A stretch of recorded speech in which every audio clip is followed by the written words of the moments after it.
President Biden trying to change the topic after the chaotic Afghanistan withdrawal by focusing his efforts on fighting COVID and his massive $3.5 trillion spending plan.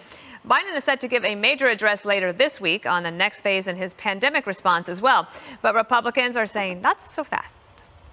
I understand the administration wants to turn the page. They want this out of the news. They want to focus on their reckless $3.5 trillion spending bill. But there's a lot of members of Congress who are not going to rest until every American and every legal permanent resident in Afghanistan can get out of Afghanistan. And Vice President Kamala Harris will be out in public this week, too, but not to talk about Afghanistan. The VP will be in California tomorrow helping Governor Gavin Newsom because there's a recall election there happening next week. Jesse, President Biden, all he wants to do is build back better.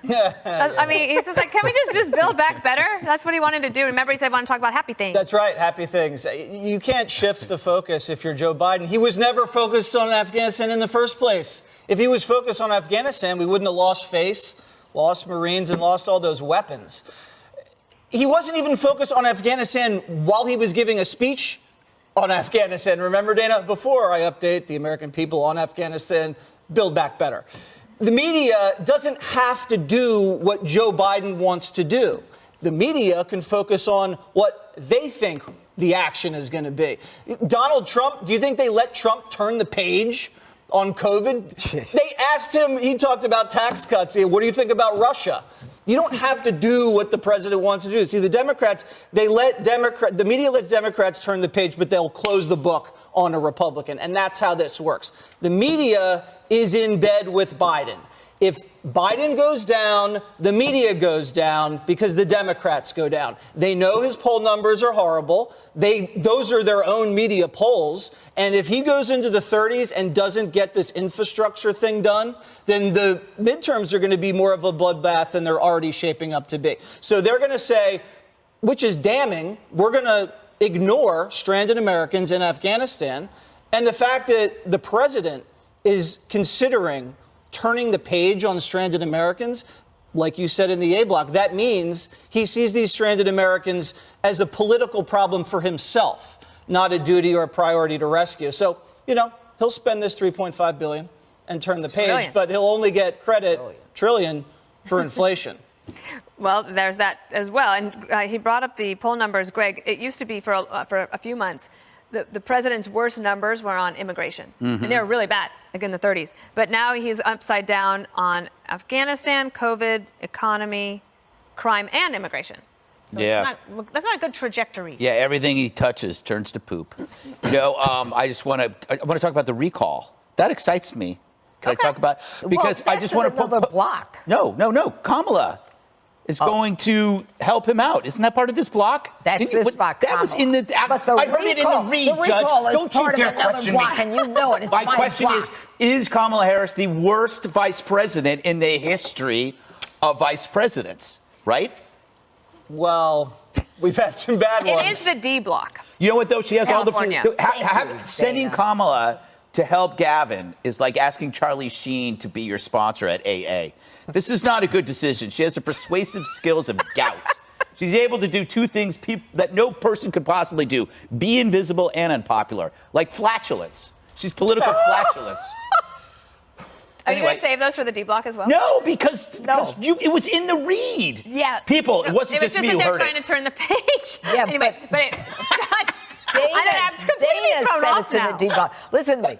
She is the cackler in chief. I have no idea why they're even asking her to go there. Who's excited about seeing her? She hasn't done anything. She hasn't been present on any of the issues. I mean, look at Mike Pence. I mean, that guy was every day he was on something. He was working. He was on this issue or that issue. He was always moving. This woman is hiding in a basement. She's probably at Joe Biden's old house. And meanwhile, Joe Biden, by the way, is you want him to deal with Afghanistan? The guy keeps going back to Delaware. I don't know what's wrong with him. Even during Afghanistan, he went back this weekend. He wants to talk about the $3.5 trillion economic build back better. He can't possibly build back better. We're supposed to have a great jobs report.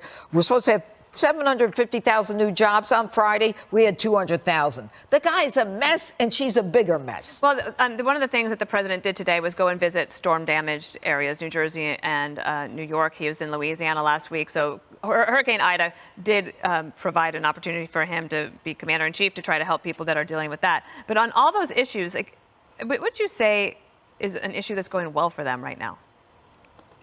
I think that as we have vital national security interests, we have vital national interest. And this president, I think, is understanding and realizing the rhythm of a presidency. He is down right now in a lot of the numbers you indicated. There was a decision by the governor of Texas to try to rewrite abortion laws and reproductive rights laws, which may shift some of the attention, as things do in politics. I'd say this. I gave President Trump tremendous credit for Operation Warp Speed. I was critical of him in other ways and how he handled COVID. I think we have to be willing to give presidents credit where it's due and be critical where it's not, and understand that any president, and we'll say she one day, he is going to understand what's going right and try to figure out how he can continue to amplify that. And at the same time, he has a responsibility to respond to Ida. He has a responsibility to try to ensure that we can compete against China. And I would remind us all of this. A year and a half ago at this time, we were not producing enough soap or paper towels in our country. We now have a chip shortage and can't produce enough washing machines, refrigerators, and cars because we have no chips. We ought to figure out ways in which 2 years from now, we're not having to be reliant on a global supply chain for us to live our everyday lives. Sounds a lot like the Trump policy. But you didn't answer the question, Harold. What was the thing that Joe Biden's doing well right now?